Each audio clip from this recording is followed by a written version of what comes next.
Welcome into the Gig 'em 24/7 Sports Podcast. I am Andrew Hattersley, along with Carter Karels. We got a lot of stuff to get into today. We got spring practice right around the corner. Texas A&M basketball getting ready for the SEC tournament, coming off a massive win over Alabama. We're certainly going to dive into all of that and plenty more. Carter, how's everything been going? It's March. That means I'm so March. happy. It's the great, I don't know. I don't want to say it's the best month because I love me some football, but it is up there. I have a March birthday, so March is just the greatest time of the year. I'll say it. It's the best month. I love it. It really is, and it's a lot better to be in the position that A&M's in now, heading into the SEC tournament versus where they were a year ago, where it felt like they needed to go on a run to even have a chance. And now they enter sitting pretty, spot secure, and they can just worry about potentially winning the tournament and boosting a seed or getting ready for the NCAA tournament. And you're right. I mean, you look at the way Syracuse, the season came to an end already on a buzzer beater, the end of the Jim Boeheim era. You're like, this is March. We're here now, and it's going to be a lot of fun to watch the next couple of weeks. We got to start with that Texas A&M basketball game against Alabama. You know, I think all eyes were on how is that A&M going to deal with Alabama, deal with Brandon Miller and that offense and defense, one of the best teams they'll play all year. And I don't know about you, but it felt like for a large portion of that game, they really controlled things. Alabama made a run here and there, but A&M grabbed control in the first half and made some plays late. Wade Taylor made some huge plays once again, and this team just continues to be absolutely on fire on both ends. Yeah, toward the end of that game, it looked like it was going to be what Alabama had been doing, where they get in these early holes and they come back and win the game. But you saw A&M show why they're different than these other teams in the SEC, that they're really good at closing out games. They've won so many close games this year with their ability to get to the free throw line, with their ability to just be clutch and play defense. There have been several games, whether it be Arkansas, Auburn, Tennessee, where they'll just hold teams to like one field goal or something in the last 4 minutes. It was one of those deals again against Alabama. What really got them to that point, though, was that first half where they held them to season low 22 points in that first half. And you look at the box score and you're like, okay, Brandon Miller, 19 points, good game, 10 rebounds, double-double, okay, probably a pretty good game. He was 7 of 23. He had 5 turnovers. Like A&M really held the guy in check, I thought. There was a stretch there where he kind of heated up middle of the second half, and kind of brought him back. But for the most part, they did an exceptional job. And credit to Dexter Dennis. He was on him for a lot of the game. I know Anderson Garcia was on him for a little bit too. But Dexter Dennis, it's funny. I can't believe he's not on the All-SEC defensive team, especially after that kind of performance. But to me, he really showed why he's one of the better defenders in the country. And Wade Taylor, you mentioned it. This guy, they just need to get a fourth. I keep saying that. They need to get a fourth every year for A&M basketball. AC Law the fourth, Wade Taylor the fourth. I guess it's just destined that they're going to be great because, my gosh, that kid, the way he's come on these last few months, he's been special. Yeah, he's playing with so much more control now, so much more feel. He's not afraid to kind of go, and I feel like A&M really needed this type of guy. We talked about it really last year a little bit, and Quentin Jackson kind of emerged into this guy, but A&M needed a guy if a possession's breaking down or things are just going haywire late. They need a guy that can just go get a basket and go find a way to make a play. And Wade Taylor's really developed into that type of guy that can just make something happen and get you a bucket when things might not look pretty. And you mentioned Anderson Garcia, and I think he deserves a ton of credit. And it's a name that continuously, he might not flash a ton in the box score. I think he is more and more now in terms of, his production has gone up and up over the course of the year. But those instinctual plays like the steal at the end of the Alabama game that he just knew right place, where exactly where to be, and comes up with a steal that really seals that game. He's just made so many huge plays time and time again, and developed into a really, really, really huge player on this team. And I love me some Anderson Garcia. Any basketball purist He's a who good just kid. loves the game of basketball, you love a player like that who's just willing to take a charge, dive on the floor, and accept his role. I mean, he Yeah. doesn't need to score to make an impact, and that's pretty awesome to see. I actually got a chance to talk with him one-on-one a couple days ago, and we hadn't talked to him at all this season, so it was really interesting to kind of hear his story growing up in the Dominican Republic. But I'll obviously write about something like about him later. But one thing I do want to mention, because I don't know how widely known this is, but one of the things that he does, and you've probably seen it, when he takes a charge, he'll usually play dead for a little bit. He'll just kind of. I have kind of seen a little bit of that. And the reason why is he's mimicking what the toys do in Toy Story, because he's Andy. So if you haven't seen Toy Story, the toys are alive, and whenever a human gets in the room, they all have to like lay motionless like they're dead.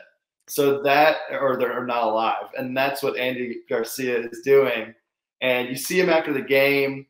He has like a designated person in the Aggie band that he goes up to and takes their trumpet and pretends like he's playing it. And now they've got a saying they're saying is Andy's coming. So it's just the guy has so much of a personality that I don't think people see it, but they don't fully understand it just yet. And I'm excited to write about that because he is definitely a character. It's awesome.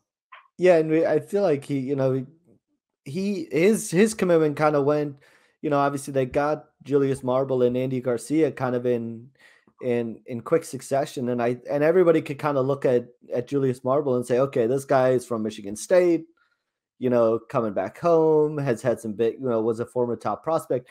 The Anderson Garcia one went kind of under the radar a little bit, and you could kind of point to the game that he had against A&M to close out the regular season last year. I believe he had a career high in points and rebounds, and you were like, okay, A&M clearly liked what they saw they got the up close and personal view of that and liked what they saw. But he, like, chemistry wise, like you said, some of those things like the Toy Story example and playing in the band, it's just like he's become part of like the culture and just developed into like such a good fit. Just a guy that you love to have around the locker room and a guy that's fun to go on road trips with, and he's going to keep you entertained and come up with these kind of quirky jokes. He's a fun guy to follow and a guy that's easy to root for because, like you said, he really embraces his role, and he goes in knowing exactly what he needs to do. He's going to draw charges. He's going to come up with some of those gritty plays and go from there. I did want to pick up on your point though about the postseason awards, because I thought they were a couple interesting ones, and the Dexter Dennis one was certainly one. And I don't know. I kind of looked at the Jerry Stackhouse SEC Coach of the Year as well. I know they had a great month to close out the year, but I'm not sure it really measures up to what A&M did. I mean, you're talking about a team that's a fringe tournament team right now. I'm just not really sure how that stacks up to what A&M did going 15-3. I didn't get it either. I mean, I also wondered, like, I thought it was a Nate Oates versus Buzz Williams race, to be honest. Yeah, I did too. And maybe Dennis Gates too. Let's give him. And Dennis Gates. I mean, yeah, Missouri was not expected to get it all. And they're probably an 8 or 9 seed if the season ended today. And it's his first season there. So, yeah, that was really impressive. But A&M, I guess the argument you could make is like, hey, they were preseason number 24, and right now they're 18th. That's about where they were expected to finish. Yeah. But if you followed the season and understood what it took for them to get here, that's really the thing that's impressive. I mean, not many teams have had the turnaround that they've had in recent memory. So, to me, either you give it to somebody that has a unique path to getting to where they were, like A&M or like Missouri, or just like, hey, who's the best, and or who had the best record. Nate Oates had it, but I also wonder if the whole situation, Brandon Miller and Nate Mhm. Oates, did that cause voters to say, yeah, we don't want to really vote for that guy? Yeah, I we'll pass really, on that one. yeah. They So, but and I, it was very deserved for him, and it was good to see him get that because I definitely thought that he should have been recognized. No doubt, and you mentioned, I mean, even I think they were picked 6th in the SEC to begin the year, kind of a, a team that was going to be probably a solid SEC team and could make a push for the tournament. I don't know that anybody saw 15-3 coming. I think, the way that they, beat teams like Tennessee and Auburn and some teams that were projected to be really good. I think it's an amazing coaching job the way he's pulled these guys together and got them just firing on all cylinders. I mean, they're playing right now is as well as they've hit for the second year in a row, or kind of hitting that when they hit late January, early February, this team seems to find a gear and goes, and it's and never looks back, and that's kind of the spot they seem to be in. And Dexter Dennis, I don't know if there's honestly a better defender out there. I was really surprised that he was not on the all defensive team, and maybe to the point that it goes to A&M such a good, defensive team overall, but Dexter Dennis is a huge part of that. You look at that Ole Miss game, the beginning of the Ole Miss game, the one he sat out, they missed him real bad the first bit of that game with him not out, with him sitting out that game. You could tell it took them a minute to kind of adjust without him out on the court. I asked Buzz Williams about it yesterday in his press conference, and he's very interesting this season. There are times where it's almost like he wants to say something and like defend his players. Like he went on a rant yesterday. I don't know if you saw it about like, yeah, this NCAA tournament, I still don't know how they select this stuff. Like I don't know what does net mean? How is that measured? Like how can I not know how net is measured? But then you ask him about Dexter Dennis not getting it, he's just like, yeah, people were surprised. And that was kind of it. So I think, they want to have these players motivated and not distracted, right? Yep. So when I asked Dexter about it, he's like, "Hey man, it's whatever. Like, who cares?" And he's already won the Yeah. American Athletic Conference Defensive Player of the Year. He's already one of the more like accomplished players on this team. He's almost my age. He's 24. I think he's almost 25. So this is like a grown man we're talking about. Like this guy is not going to get caught up with awards. If anything, I think he'll be motivated by it. And it almost comes at the perfect time. Like you kind of want, if you're an A&M fan, this to happen to him at this time because, hey, these games coming up are really important and he's going to be coming out with some extra fire, you'd like to think. No doubt. And you just mentioned the maturity. He's probably one of the more mature kids I've ever spoken to in terms of when he showed up It's hilarious. He's hilarious. Yeah, he's hilarious. And he fit right in. They kind of did something similar to what they did yesterday during the preseason, where they spread everybody around the court and kind of had, you could go up to any player that you wanted and spend some time talking with him. And he was over messing with Manny Obaseki and Wade Taylor and all these guys. This was in the preseason. He'd been there like a month. The entire time we were interviewing those guys, he was just yelling out things and talking to people and messing around. And, a lot of the other players, they loved it and they did it too. Solomon Washington was doing it. Manny Obaseki was doing it. Wade Taylor was jawing back with guys playfully. This is a team where you see the chemistry, the culture. It just seems like they're all really close. They all. Solomon Washington was saying, "Hey, when are we getting our tattoo after this?" Like they were all really close as a team. I know one of their equipment managers, Jack. He was recognized at Senior Day last Saturday, and I was talking with him, and he had mentioned that, like, yeah, I knew that was coming like 3 weeks ago. Like, you don't often see a team recognize an equipment manager No. senior day, and like it was almost like he was another player. He was hanging out with these guys. They're all joking around, and it's cool to see a team that has fun being around each other and playing basketball with each other.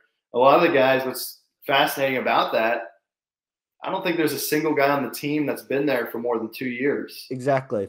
So that doesn't happen. Or often. Andre Gordon. Andre Gordon's kind of the elder statesman. Yep, he's the only one. But he's the elder statesman of the team. But and to your point, like Dexter Dennis, when I talked to him, I was like, hey, what can you kind of, what wisdom can you share with these guys having played basketball for now 5 years? And he was like, hey, I'm not trying to teach them anything. They're teaching me stuff. And it's like, he didn't come in with any sort of an ego. And to your point, I think that's kind of just the culture that A&M kind of instills, is to have fun with each other.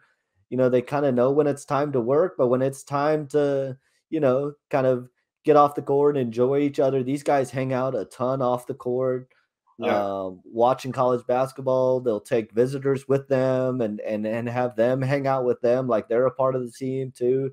Like they're a fun group of guys, and you see it kind of translate onto the court. And probably one of the reasons when things go south like they did in the non-conference, they're able to kind of kick things back into gear and rebound from that stuff, because the season could have gone south after the loss to Wofford, and instead it's gone completely the opposite direction. Talked to Wade about the turnaround, talked to some of the other guys, and they said that the turning point after the Wofford game was Wade Taylor and Henry Coleman texted the group message that they're all in, and they said, hey guys, we got to get this figured out. Like, we can't do this. Like, we don't want our season to end like Christmas. Like, come on, like let's get this figured out. And they had to practice Christmas night. That changed everything for them. They installed some new plays. They just had a different kind of energy about them. They said it's one of the best practices that they'd had all season. And then after that, I think you started to see this team gel in a lot of different ways. You saw them figure out their roles. I mean, Anderson Garcia, first month or two, he just kind of looked like a deer in the headlights. Yeah, he did. And didn't know what he was doing. They were relying a lot on Andre Gordon. They obviously don't now. Their rotations looked entirely different than what they look like now. Solomon Washington was barely playing. Manny Obaski was playing a lot. He was out for a little bit. Julius Marble, it took him a little bit to get kind of into the system and comfortable. And then obviously the big one is Wade Taylor. He was not playing anything like he is now at the beginning of this season. So it's been a night and day difference in a lot of different ways. You can't just point it to one thing, but it did start with that group message and that Christmas practice. And Buzz talks about it. This is kind of how he coaches for them to peak kind of at that February to March time.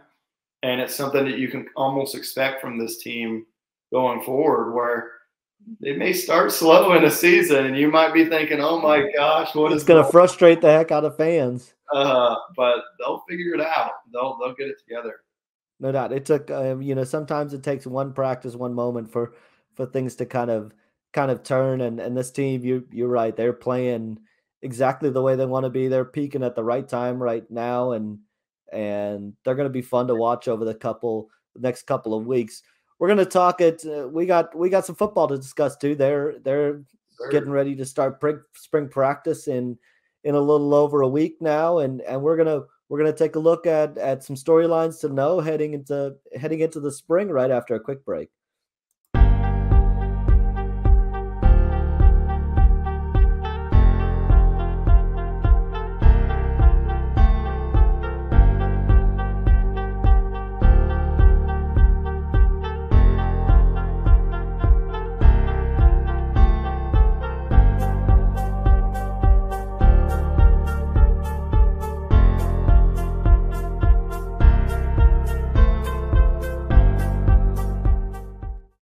Welcome back into the Gig'em 24/7 Sports Podcast. I am Andrew Hattersley, joined by Carter Karels. Carter, we're gonna talk a little spring practice, which begins on March 20th. You and Tarp have kind of been running through some position previews, done quarterback, running back, tight end so far. Gonna dive into receiver and offensive line as well this week. And I think that's a good place for us to start kind of there and look at the defense next week. On the offensive side, what are some big kind of storylines you're watching?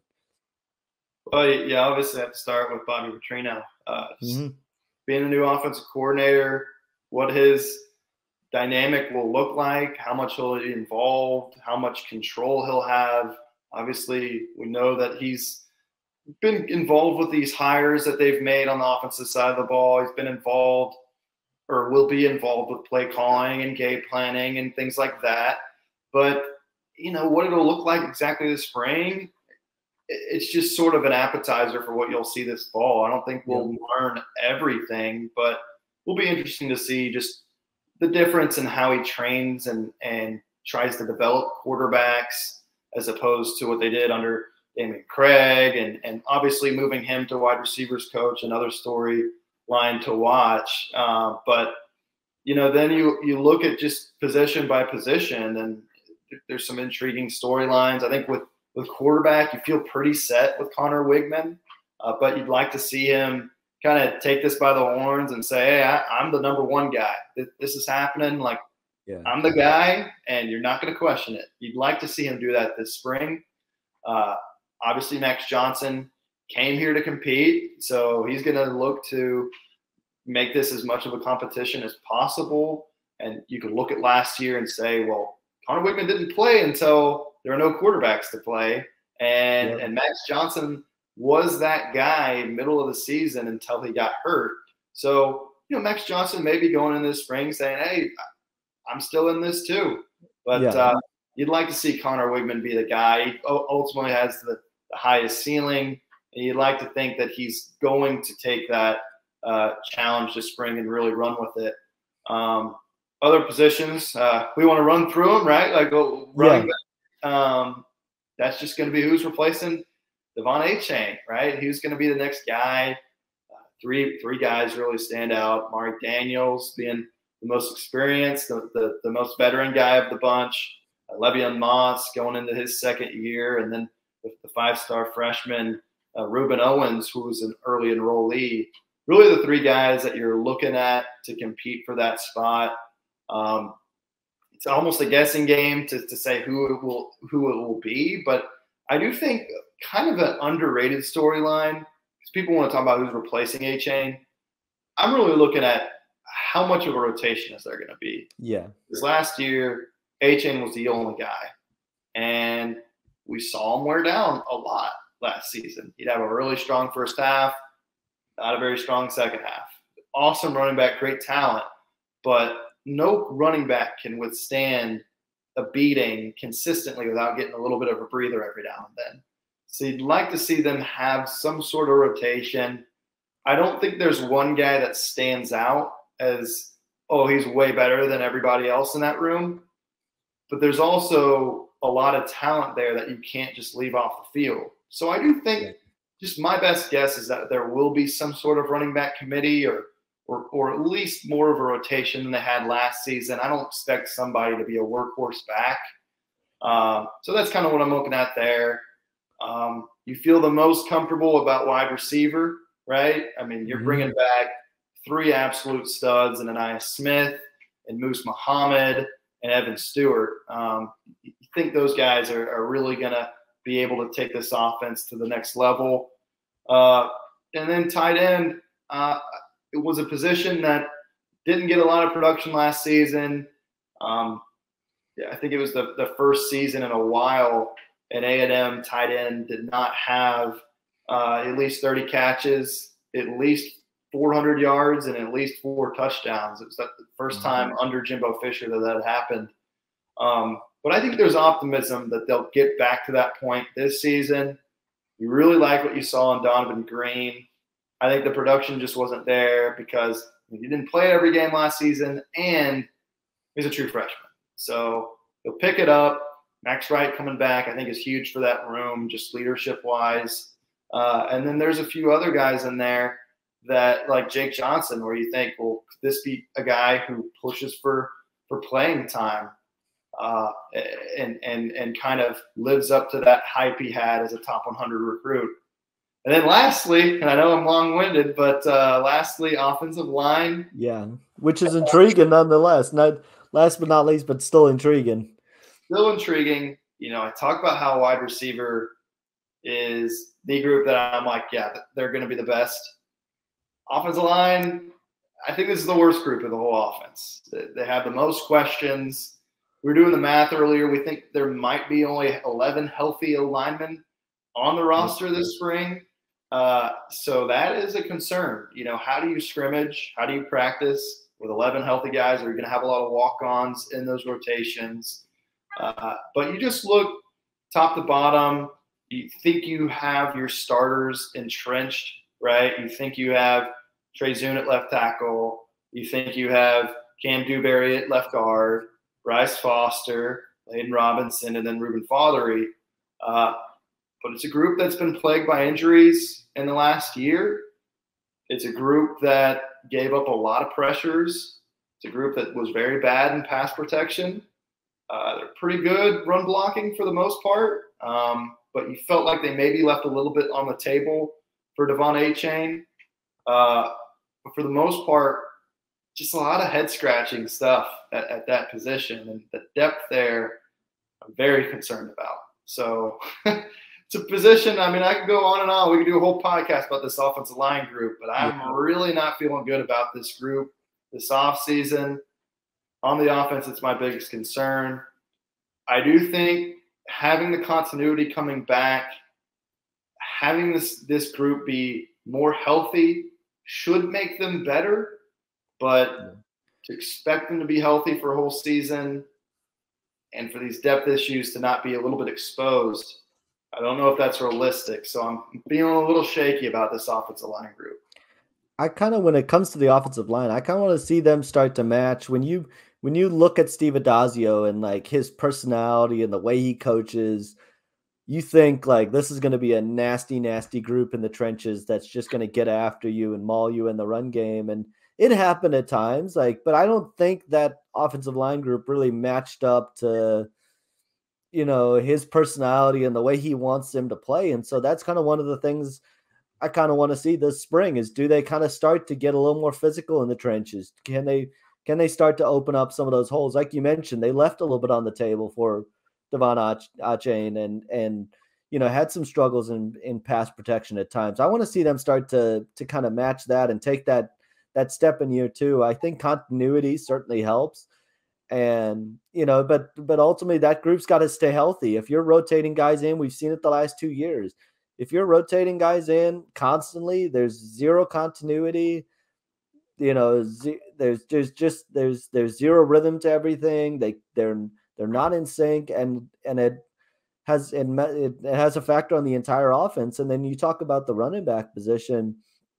I'm intrigued by the running back position because when we were talking about who is running back one, like heading into the spring, and it's probably razor close between Le'Veon Moss and Amari Daniels, and Reuben Owens is right there in the mix as well. I wouldn't be shocked at all if Reuben Owens is the guy during the fall that's receiving significant carries. I do think you'll start to see more of a rotation there, and I think it's going to keep guys more fresh. Devon Achane did wear down the last part of last year. He had to carry a lot of the load. Like he was the big play guy that when they needed a spark in the Arkansas game, he had that 70-yard run and was really the only way at times that they were able to create big plays. I think I do feel good about receiver, obviously having Evan Stewart, Moose Muhammad, and Nia Smith back.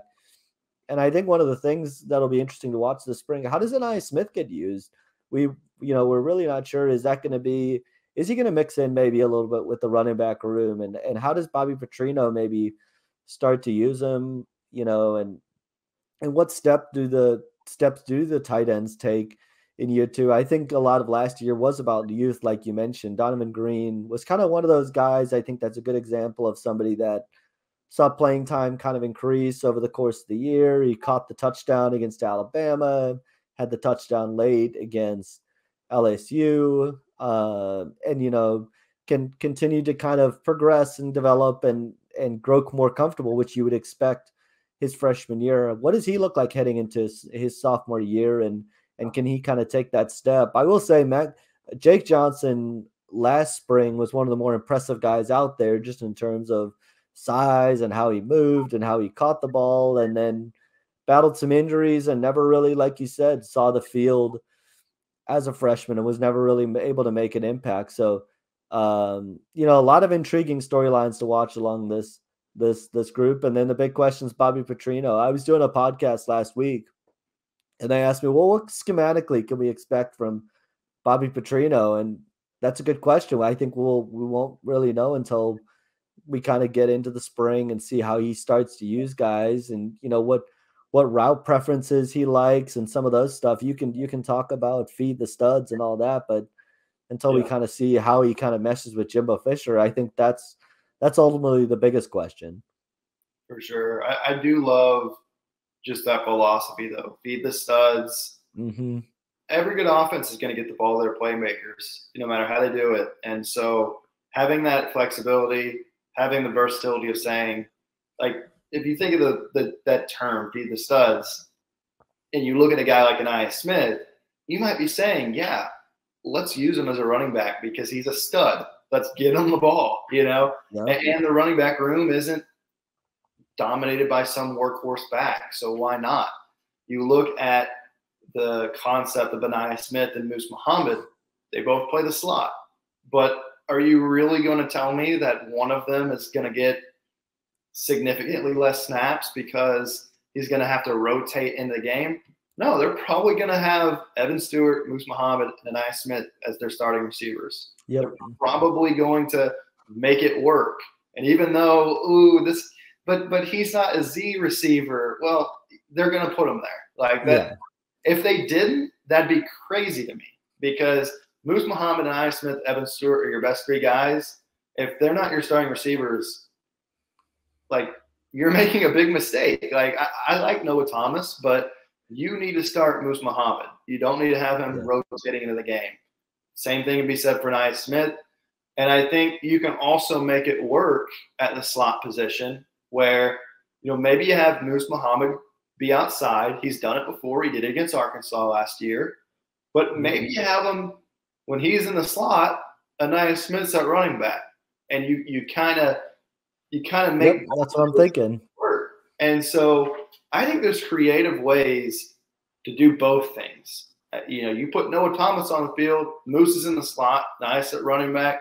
You can make it work. So I think some fans, they think, oh my God, how's this going to happen? Like, they're both slot receivers. In a Bobby Petrino offense, I don't think you can quite think that way, because he's just going to make it work. He's going to put the best players on the field. Like we say, he's going to feed the studs. And that's one of the things, to your point, right? Like, a couple of years ago, we kind of asked Jimbo Fisher about it, because you had Isaiah Spiller, you had Devon Achane, and you had Anaya Smith, and I kind of asked him, hey, is there a time when you look to get like all three of those guys on the field at once? Because that, kind of feels like the studs. And he asked me kind of jokingly, but are you thinking we run in the wing T or something like that? No, but you're not going to run the wing T, but you're going to get guys out, and maybe you put a guy in the slot, or maybe you create kind of that matchup situation. You put Devon Achane in the slot and see if a linebacker can cover him, and see if somebody can keep up with him. There are ways, I think, that you can get, and if you're locking one guy into one spot and saying, well, he's only a slot guy, or he's only an outside guy, I think you're lacking creativity in the offense to be able to get as many playmakers as you can on the field and go from there and get your best players on the field. That's not to say Noah Thomas isn't, an important piece. And if Gary Bryant were to join the mix when he visits later this month to get him in the mix, I don't think that you can have enough weapons where you can start to stress a defense. Injuries are going to happen.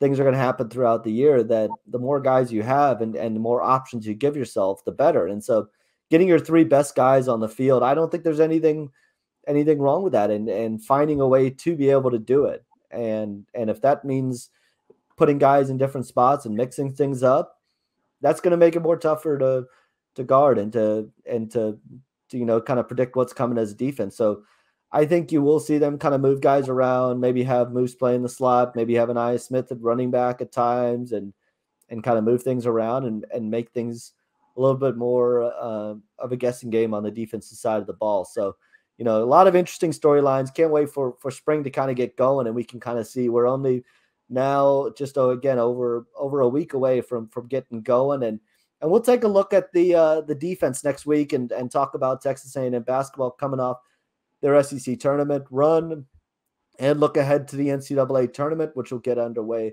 next week. We'll have more on who Texas A&M draws in their first round matchup when the seeding and the brackets get revealed on Sunday night. So until then, have a great week. And as a reminder, be sure to hit that like and share button on YouTube, 5-star review on Spotify and iTunes, and have a great week. And we'll see you guys soon.